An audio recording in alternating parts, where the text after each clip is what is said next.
On the bitterly cold night of November 8, 1983, 3 corpses were wheeled into the Department of Forensic Science morgue at the University of Bergen in Norway. Despite being dead for only 3 days, the bodies were already in a terrible state, but they were nothing compared to the horrors to come.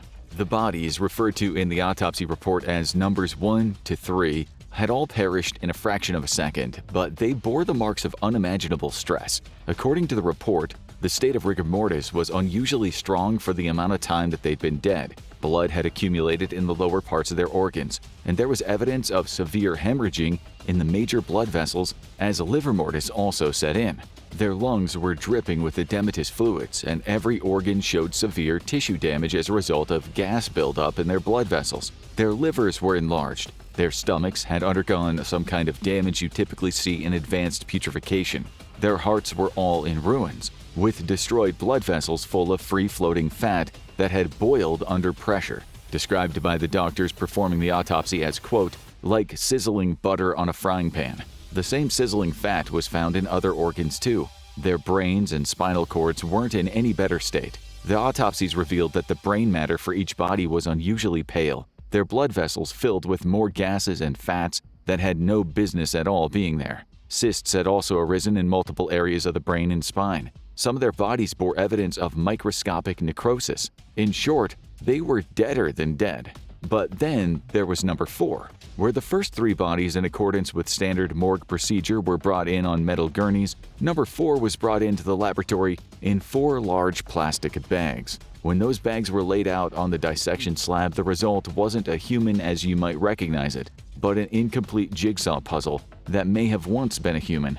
Even for these seasoned doctors, each who had performed countless autopsies in their days, there was something deeply unsettling about the chaos laid out on the table in front of them. Perhaps most of all, it was number 4's severed face, the soft tissue lying against the table like a Halloween mask, staring up eyelessly, skin torn and ruddy, bloated lips locked into a final grimace of confusion.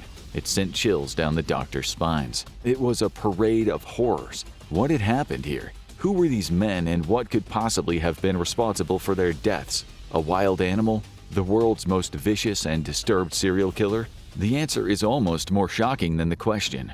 This was all just the result of a mistake that resulted in 0.12 seconds of what might have been one of the most brutal deaths in history. This is the story of the Byford Dolphin incident. From 1974 to 2019, the Byford Dolphin offshore drilling rig was operated out of the North Sea by Dolphin Drillings Holding Limited, performing drilling missions for a variety of different energy companies in the Norwegian, Danish, and British territories of the sea. It bore a 102-man crew and was designed as a deep-sea driller in the Aker H3 series of rigs, and like most offshore oil rigs, it was an extremely dangerous place to work. During its years of operation, the semi-submersible platform saw numerous deadly occurrences. In 1976, only 2 years after the facility was first christened, the rig ran aground in the North Sea on the way to Bergen, and 6 people died when falling from boats during the evacuation process. Decades later, in 2002, during an industrial accident, a 44-year-old Norwegian worker on the rig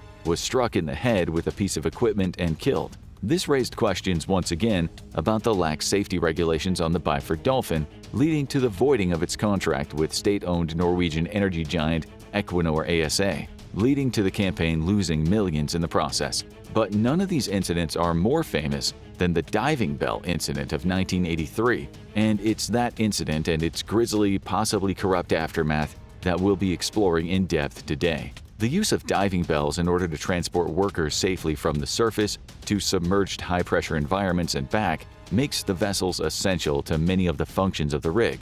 The bell is designed to descend from the surface to a target depth at a set rate, which allows the occupants time to adjust to the changes in pressure. For each atmosphere, which is the standard unit of measurement for air pressure, the occupants experience an additional amount of pressure equal to the average amount present at sea level during baseline climate conditions. At hundreds of feet below the surface of the ocean, the pressure reaches a level of 9 atmospheres, which are the conditions that the saturation divers on the Byford Dolphin were working at when the November 5th incident occurred. The 4 divers, whose grisly remains were described in the opening, weren't just any divers. They were saturation divers, first introduced by the U.S. Navy in the 1960s Sea Lab program. This is